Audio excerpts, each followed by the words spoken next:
कहते काली नदी वो है वास्तव में जो कि उनके विरह भाव में उनकी आंखों से जो अश्रु निकलते हैं और उनके कपड़ों को भिगोते हैं, उनके आंखों का मस्कारा को धोते हुए जब एक काले अश्रु की जब नदी बनती है, ये वो नदी। इन दोनों नदियों को फॉलो कर जाओगे ना, उनके घर पहुंच जाओगे। अब जितने भी माताएं हैं दुनिया के अंदर, सब के सब अपने आंसू इकट्ठे करें, अगर चम्मच से कोई नदी बना के दिखाए, नहीं बना सकते। और क्योंकि लॉजिकली असंभव लगता है हमारे भौतिक मन को, हमारी भौतिक बुद्धि को, इसलिए जो मूर्खानंद लोग होते हैं वो कहते हैं अरे दिस इज माइथोलॉजी, ये तो कुछ ज्यादा ही हो गया, इतना थोड़ी भाई, इतना। अरे तुम्हारा नहीं होगा भाई, उनका तो हो सकता है, ये थोड़े तुम्हारे से नहीं निकल सकता तो भाई किसी का नहीं निकल सकता। तो व्यक्ति का अपना एक भौतिक दृष्टिकोण होता है, उसके हिसाब से हम देखते हैं कि आध्यात्मिक सिनेरियोज कैसे होते होंगे, आध्यात्मिक फिनोमिनास कैसे होते होंगे। पर हम अपनी लिमिटेड बुद्धि से सोचते हैं तो इसलिए भ्रमित होते हैं। जैसे गांव वालों को अगर रेडियो मिल गया, अगर आदिवासी थे, कहते इका है,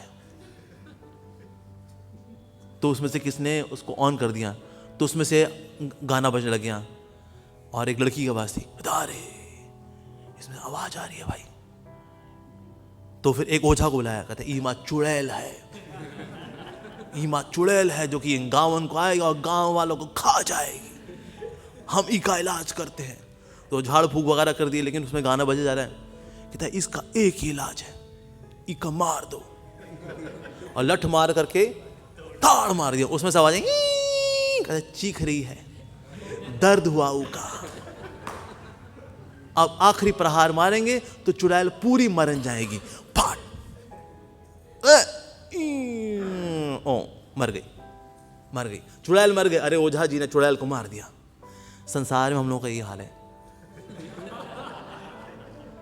जब हम आध्यात्मिक फिनोमेनस को देखते हैं, उनको एनालाइज करते हैं भौतिक बुद्धि से, फिर सोचते हैं ऐसा कैसे हो जाएगा, दो नदियां बन जाएंगी यशोदा की, एक यहाँ से जो है वो सफ़ेद रंग की नदी भी हो गई और यहाँ उनकी फिर वो काले रंग की नदी भी हो गई। लेकिन प्रभु ये दोनों साथ बहनें, दोनों मिक्स नहीं हो जानी चाहिए थी फिर?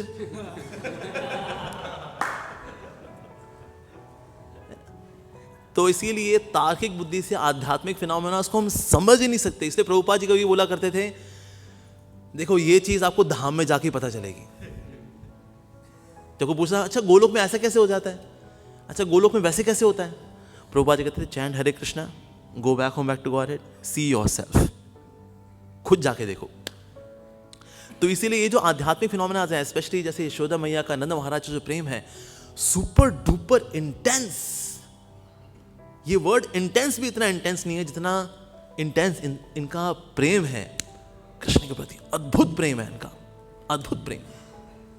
और बाकी जितने भी वात्सल्य रस के जितने भी और भक्त आते हैं, उनमें वात्सल्य रस इन्हीं से ही विस्तृत है, चाहे देवकी के अंदर या फिर सुतबा और कृष्ण के अंदर, उनके अंदर भी जो वात्सल्य रस है इन्हीं से ही है।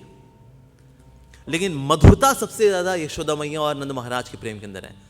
उसके बाद देवकी मैया के अंदर जो नंद और वसुदेव जी के अंदर जो प्रेम है, वो फिर ऐश्वर्य उसके साथ मिश्रित है।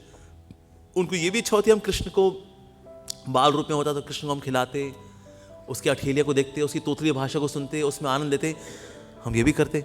लेकिन जब कृष्ण अगर अपना चार भुज दिखाते तो फिर ऐसे भी होते हैं, हे प्रभु, हे वासुदेव, हे अनंत, ये भी हो जाता है। लेकिन फिर तो छोटे होते फिर, अरे हमारे कृष्ण, अरे कंस को मार ना दे। तो इसलिए ऐश्वर्य और ये दोनों रहते हैं, माधुरता दोनों रहेंगे। लेकिन जो बाकी जैसे जैसे और बाकी धाम में जाते रहते हैं, वहां पर वात्सल्य रस में ऐश्वर्य और होता जाता है, ऐश्वर्य बढ़ते जाता है ऐसा। और बाकी फिर नारायण लोक में तो फिर वात्सल्य रस फिर है ही नहीं, वहाँ नारायण की कोई माता पिता है नहीं, कोई माता पिता है, हे नारायण तुमने खाना खा लिया, हे नारायण, नहीं, सब ऐसे ही रहते, नारायण नारायण नमो नारायण। तो वैकुंठों में तो फिर वात्सल्य रस फिर वहाँ विलुप्त हो जाता है। तो जितनी ज़्यादा इंटेंसिटी और बढ़ती जाती है, तो फिर वात्सल्य रस में ऐश्वर्य कम होते होते होते होते मधुरता बढ़ते बढ़ते बढ़ते it reaches it's epitome in its purest, most intense, unadulterated, maddening love.